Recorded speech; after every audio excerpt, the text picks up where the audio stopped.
chapter 3, verse 17 and then verse 26.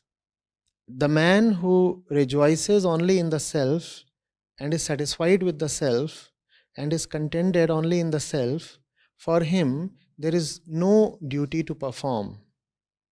Then, the wise man established in the self should not unsettle the mind of the ignorant one attached to action, but should get them to perform all their duties while duly performing his own duties.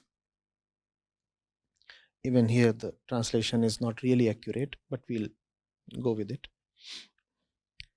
So the questioner says, in verse 17, Sri Krishna says that there is no duty to perform for the one who rejoices only in the self. Yes.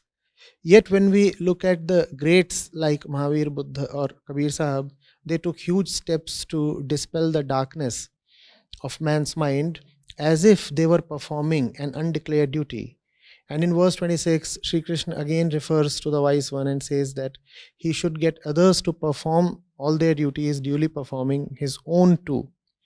Is there any contradiction here? And what makes a Buddha or Mahavir do what they do? You see, Sri Krishna is presenting the entirety, the totality of the matter of action here. On one hand, he says that in the highest state of liberation, there is no duty, no kartavya left. No duty at all left. That is point one that you have to understand. At the same time, he says, look at me, Parth. Who can bind me in duty? I have no duty at all. And yet I keep doing everything. He presents his own example. You have to look at everything together to get the complete picture. On one hand, he indeed says that the liberated one has really no foundation upon him to do anything. The liberated one has no foundation. He has no obligation to do anything because he is now liberated. And then he says, look at me, Parth.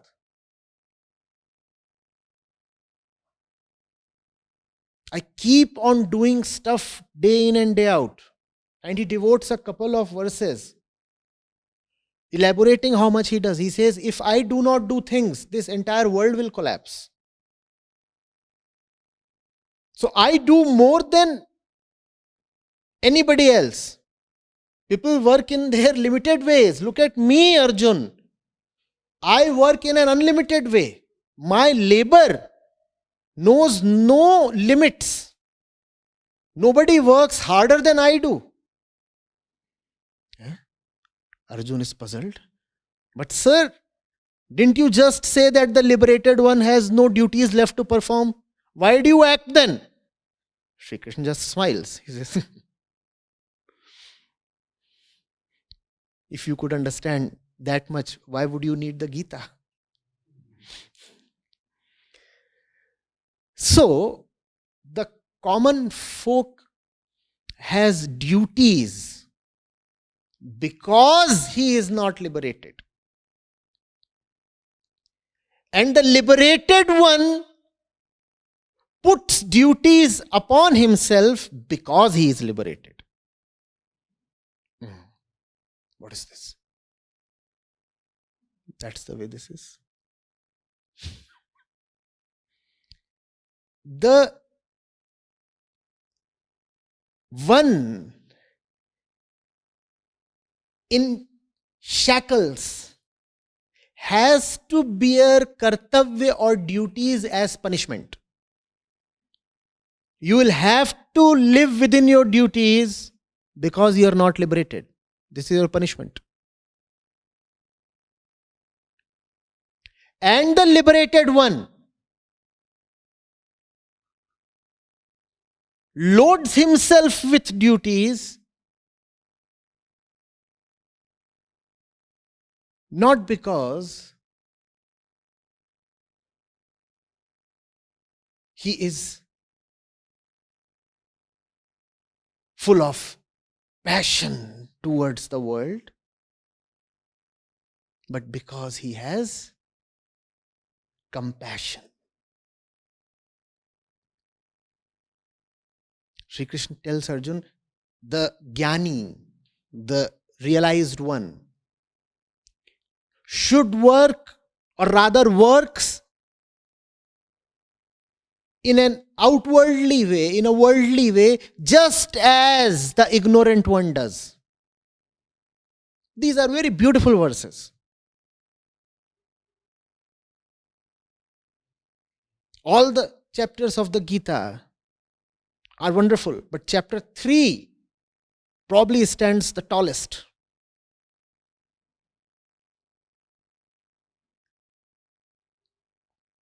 He says, the ignorant ones keep working, Arjun.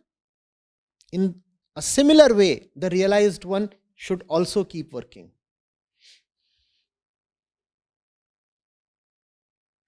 And he quotes himself as the foremost example of the worker. He says, look at me. Here are all the ignorant ones assembled in the field of Kurukshetra to fight. They are working. No, to fight is their work. And here is me as well. What am I doing in the middle of this idiotic crowd? All fools ready to cut each other to pieces. Totally stupid people they are, right on both sides. Do they know why they are fighting? Half of them would be end before the end of the day. But look at them, how they flex their muscles, how they brandish their weapons. Somebody is blowing the conch. Somebody is puffing his chest. Somebody is threatening the other one. And before the sun sets, half of them will be gone, and gone for nothing. Idiots.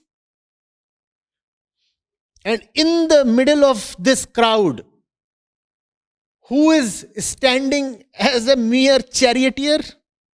Not even a warrior. A charioteer. Me. Doesn't it occur to you, Arjun, what am I doing here? After all, I am a realized being. Am I not? No, Arjun is not quite sure about it.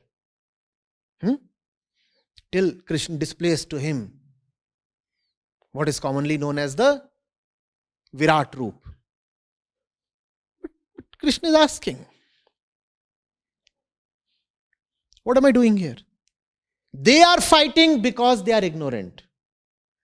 And here I am fighting because I am not ignorant. They are fighting because they are ignorant. And I too am fighting because I am not ignorant. That's the way the realized one has to live. Outwardly, it will appear as if he is doing all the things that all the ignorant ones are doing. He cannot shun action. He cannot run away. That's the message. You cannot run away.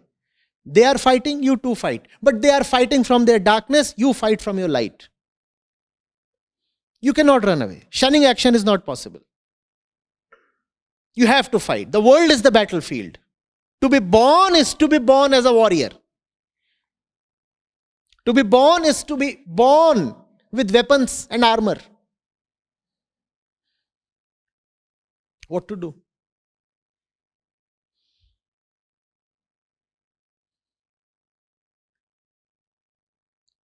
You're getting it. Now you know why a Buddha, Mahavira, Kabir worked so hard all his life. Don't you wonder? What does he have left to achieve? I mean, he is working because he wants a, new car. He is working because he wants a new wife. He is working because he wants a new job. What is it that impels the sage to work so hard? That's the secret. That's what made Krishna smile. Arjun, you will never really know why I work, because I work without a why. You work for a reason, I work for no reason. And if you have to have a reason, the reason is compassion. You are a man of words. You need some word to satisfy your shallow inquiry. So I give you a word. The word is compassion. If you go to Kabir Sahib, he will say the word is sahajata. The realized one just works. He doesn't work for a cause really. Though apparently he might declare a cause. He will say, I'm working for such and such reason, for such a cause, for such a mission, such things. But really he is just working. Just working. He cannot help it. It has to happen. You cannot go to him and question, but why are you doing it? But why are you doing it? Somebody went to J. Krishnamurti. And Krishnamurti was saying one doesn't need a teacher and such things. No guru is needed and one is sufficient unto himself and such things. And there was this person. So he questioned Krishnamurti. He said, but aren't you too teaching? You too are a de facto guru, and all the time you are railing against gurus. And Krishnamurti was almost shocked, it is said. You know how he replied? He said, but I don't do it intentionally. Somebody said, but you too keep teaching and guiding us all the time. Aren't you my guru? And Krishnamurti says, almost as if, caught or accused or convicted, but I don't do it intentionally. That's how the realized one acts. He doesn't do it intentionally. He just acts. He just acts. Somewhere, if I remember correctly, Krishnamurti also said, when the flower blooms, the fragrance spreads. The flower doesn't really intend to make your day. It just happens. The flower can't help it. The flower didn't really plan to entertain your nostrils or your mind. It just happens. He can't help it. That's the state of the realized one. He can't help it. He is helpless. Oh, bad. But we thought he is quite empowered.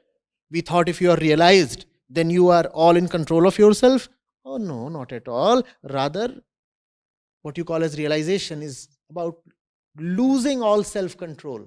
You just flow. Flow not in the way the common man flows. The common man flows in the dirty stream of his passions and desires and tendencies. The flow of the realized one is an altogether different thing. It's a different stream. A few years back, I had differentiated between the two streams, calling one stream as accidental and the other as essential. Are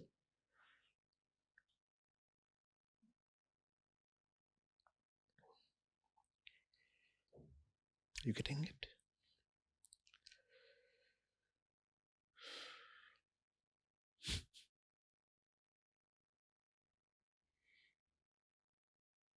But some smart fellow can actually go to Kurukshetra and accost Krishna. Sir, what are you doing here? After all, you are Krishna. Your place is in the jungle. And if not in the jungle, you should be found at some other quiet, secluded place, meditating or perfecting your yoga. After all, you are the supreme yogi, aren't you? How does it behove a yogi to be really having the harness in his hand,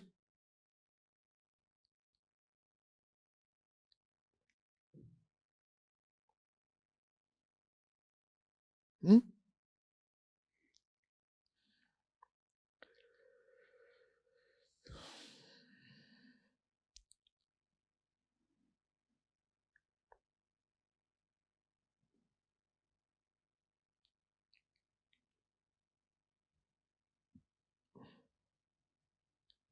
Is there a contradiction here? What makes a Buddha or Mahavir do what they do? No, no contradiction here. And do not ask for a reason. Hmm? If you're really honest, then you should know that there does not exist a reason. But as we said, if you are interested in satisfying your flimsy curiosity, then you could say the reason is the upliftment of the world. Hmm? As they say in common usage, that the sage takes birth to redeem the world. Hmm? But that's the language of the world. In the sage's own language, such an expression does not exist. He will not say that he has come to really serve the world or redeem the world or do some favor to the world. He just does what he does. This justness is the pinnacle of all spiritual advancement.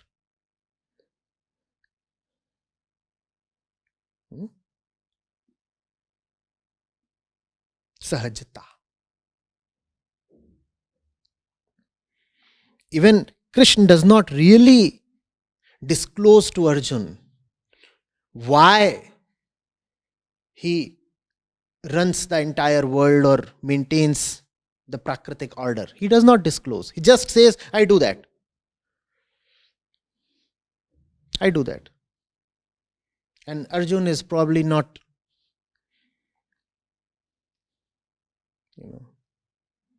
insouciant enough to insist on an answer. So he lets it go at that. Acharya, just now you said that the liberated doesn't do intentionally. He just do it. He just does it. Whereas the non-liberated does anything, there is a reason behind. There can be two reasons there. You see, if you are someone who is in bondage, then your actions could be in two directions. The direction of the irreligious action is towards the thickening of bondages. If you are in bondages, then there is an irreligious action possible. That irreligious or non-spiritual action is the one that will lead to a thickening or deepening of your bondages. Then there is the religious action. That is the action called as kartavya. What is kartavya or dharma? That which leads to, yes, freedom from your bondages. So these two courses of action are possible to the one who is not yet liberated. He can act this way or he can act that way. Then there is a liberated one. Right? And the liberated one really does not need to act for himself because he has no bondages left. So he does not need to further liberate himself. He is already liberated. Yet he keeps on working. And that's what the wonder is. If the one in shackles acts, then it can be explained. He is acting for the sake of his freedom, liberation. He is in shackles. You can see the chains, the fetters. You can see. So he's working. And it is obvious why he's working. He's a sincere fellow. He's a sensible fellow. He wants freedom. This is the religious man. This is the religious man. Who is the irreligious man? Who is wearing chains and is working in a way that will load him with more bondages. This is the irreligious fellow. Now you come to the liberated one. The liberated one needs no religion at all. He has gone beyond religion. In his case, religion has already served its purpose. Are you getting it? He needs no religion. Does Krishna follow a religion? No. Krishna is religion itself. He does not follow any religion. There is no dharma, no kartavya for Krishna. And yet he is found working so very diligently, so very uninterruptedly. Why? That's what you need to find out. In trying to find that out, the finder will get lost. That's the great thing about such an endeavor to find. No finding will really happen. But the one who set out to find will get exhausted and So, Acharya, if that liberated one will stop doing because it is not compulsion to act, then will it leave no difference between liberated and non-liberated? how will he stop doing? Who will force him to stop doing? So, he does what he does. He is a law unto himself. Who can stop him from doing what he must? It's his free will, and only he really has free will. You cannot stop him. You can at most physically kill him. Go ahead and do that. But still you cannot really stop him. He will express himself in some other way. The spirit will remain. One instance of the spirit, one particular body can be killed, but the spirit really cannot be stopped. Liberation is not something that happens to a man. It is more abstract. It is nothing personal. Therefore, I keep saying that the way we usually talk about enlightenment, it's all bogus. Enlightenment is a myth.